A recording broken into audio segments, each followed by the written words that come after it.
Hello and welcome to my show, The Lawson Show. This is my very first solo episode where I don't have my trusty Liv by my side to help me and support me and prop me up in many, many ways.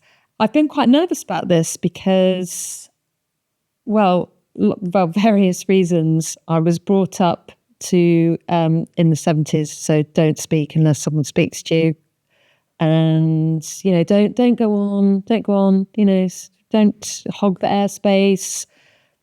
Is anything I have to say vaguely interesting? So all those things going around your head, but then it'd be a bit of a crap podcast if I sat here and didn't say very much. So yeah, quite nerve-wracking. But I've had an idea for the format, which I hope you like, which is 3 things I've learned this week. And maybe some weeks it'll be 3 things I've tried or 3 things I've realized or, interesting things I can share with you. But this week it's really 3 things I've learnt about life in general, but about myself. So I hope you enjoy it. Do leave feedback, but don't be too brutal. The first thing I have realized this week, and it's taken me, I'm 51, so a long time to realize it, is it takes years and years and years of practice to get good at things. And I can't believe it's only really dawned on me. And I'll tell you in a minute how it dawned on me. But to give you some examples of in my life.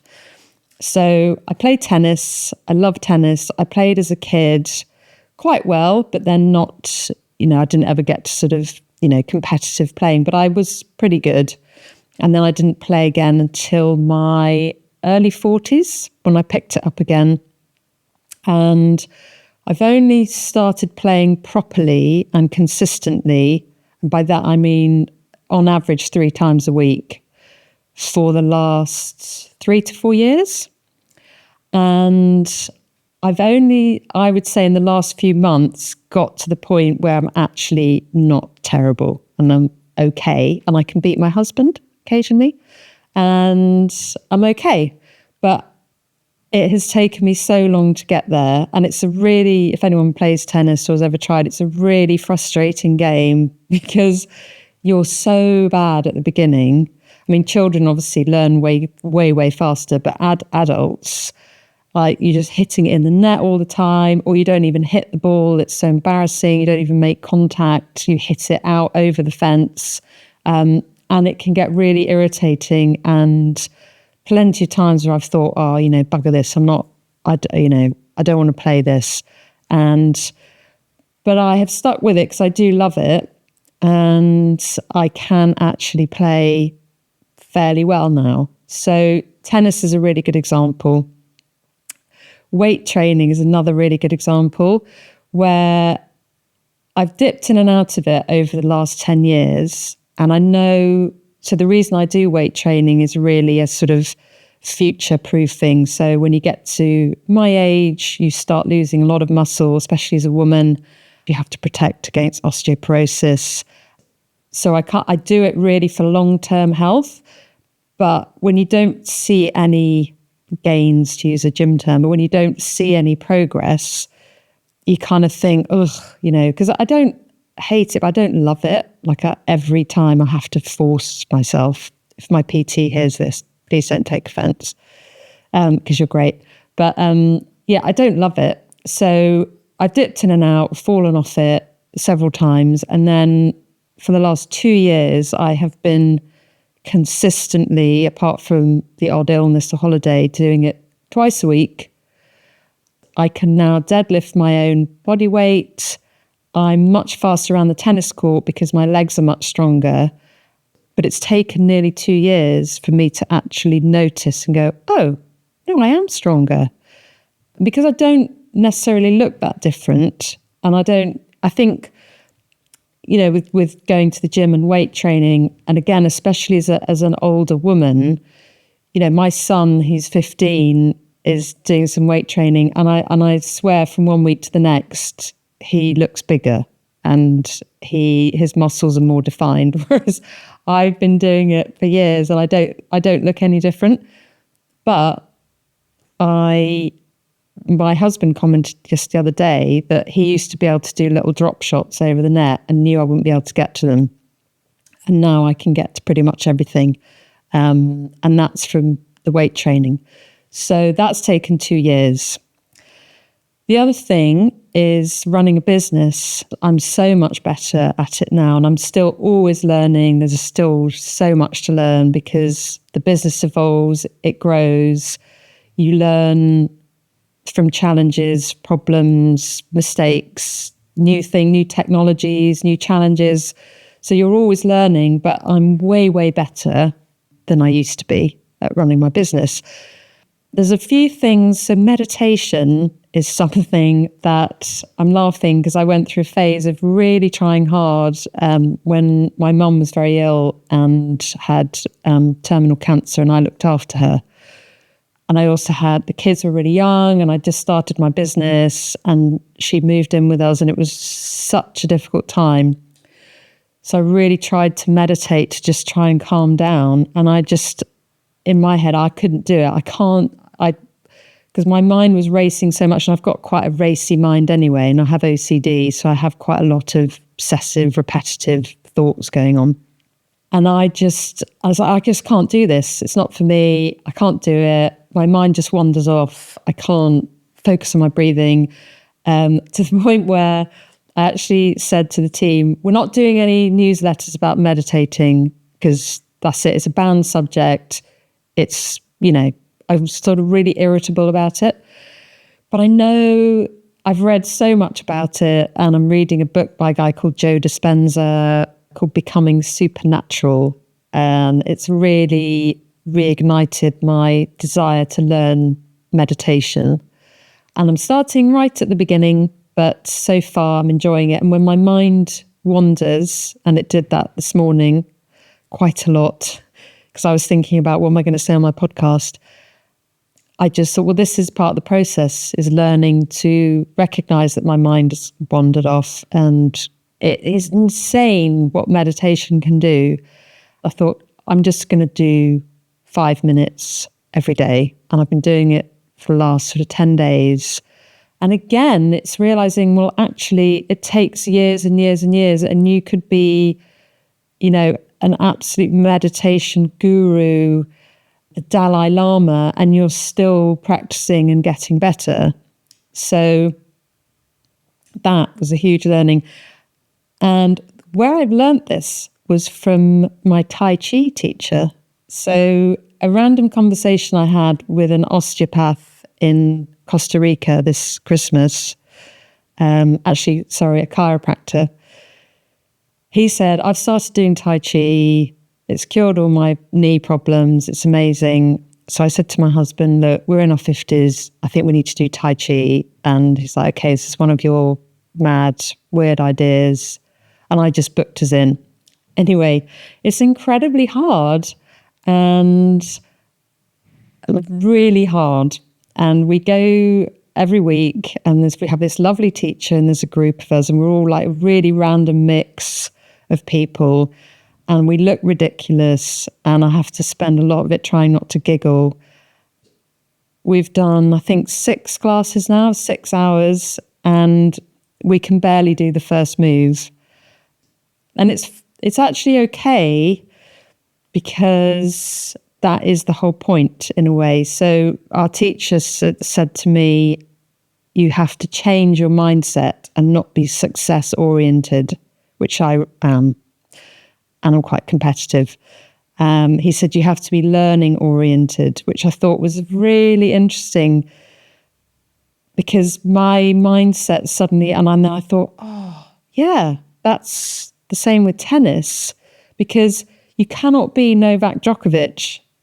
I mean, you can't be him anyway, but you can't, he still has to learn and get better. And our teacher said, the sort of grandmaster, the Tai Chi grandmaster is also still improving and trying to get better. So that was a real proper epiphany moment for me, where I thought, okay, it's the learning. And that's where in the past things like, I would love to learn the piano. So again, as a kid, I was not bad at the piano. But I hated reading music, so I found it really difficult. I could learn things by ear and then play it, and then I would pretend I was reading the music. And then I had this very mean French, no offense to French people, French piano teacher, and she used to hit me on the hand if she realized I was faking reading the music. And obviously that put me off a little bit. But I just can't read music because I'm really bad at maths, and there's something slightly mathematical about it for me that I just want to learn it by ear and then play and pretend I'm reading the music. So I picked up piano again in my 30s, and I thought, I had young kids. When they're sleeping and having a nap, I'll play the piano, and in 20 years' time, I'll be a grade 8 pianist. And it's still a dream of mine. And I jacked it in because I could very easily find an excuse. I've got young kids, I'm pregnant, I don't have time to practice. I can't practice because they're having a nap and I'll wake them up. But they were just all excuses. And that was, so my son's nearly 16. So 16 years ago, if I had just done one lesson a week for the last 16 years and not even done any practice, I would be able to play the piano. And the thing I also kind of realized, which is so obvious, but when you try to do these things, you think, that's going to take too long. That's going to be like, I want to be good now, because you think, well, if I'm not good now, this is quite boring and there's not much payback and I don't really have the motivation to keep going with it. But again, it's changing that mindset into, I need to enjoy the process of learning. And the 16 years have passed and I'm no better at the piano. In fact, I'm worse because I literally haven't. And my piano sits there every day and it looks at me like giving me the guilt, going, I'm here. And I'm not actually out of tune now as well because you left me all this time. So, and I regret that because that was silly, because I wanted to be an amazing pianist like that. And obviously that's impossible. So I'm going to learn the piano. Maybe not this year, but that is a really good example. And I'm very lucky. I speak quite a few foreign languages for various reasons. But I know lots of people who want to learn a language say, I wish I could speak Spanish.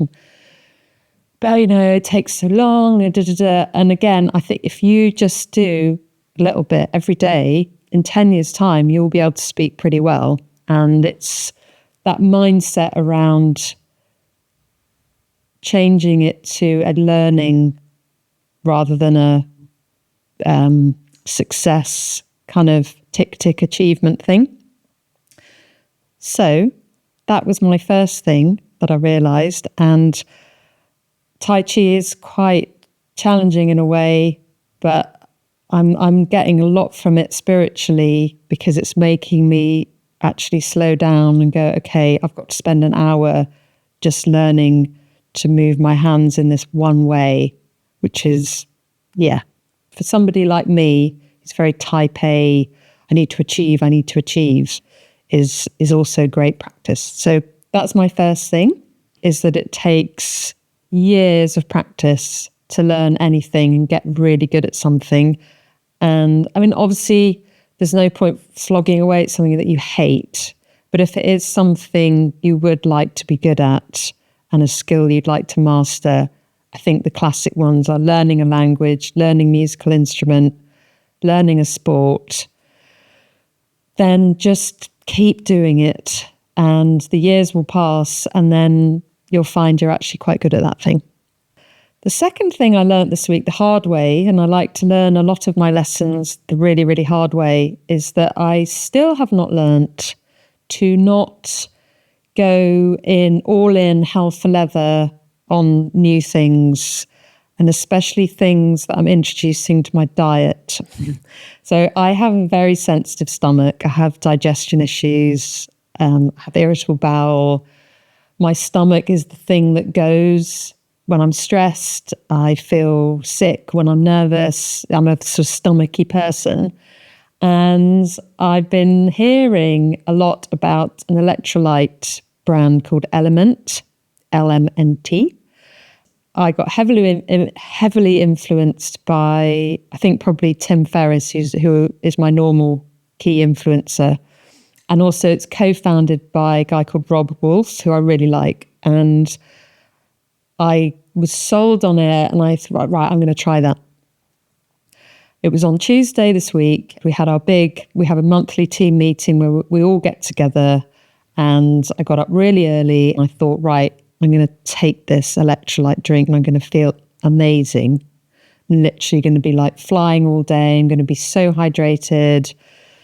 And I took a sip and I thought, that is really salty. And this is the whole thing. And by the way, I'm not bashing the brand at all. I think it's probably very good. I just perhaps needed to take it a bit more slowly.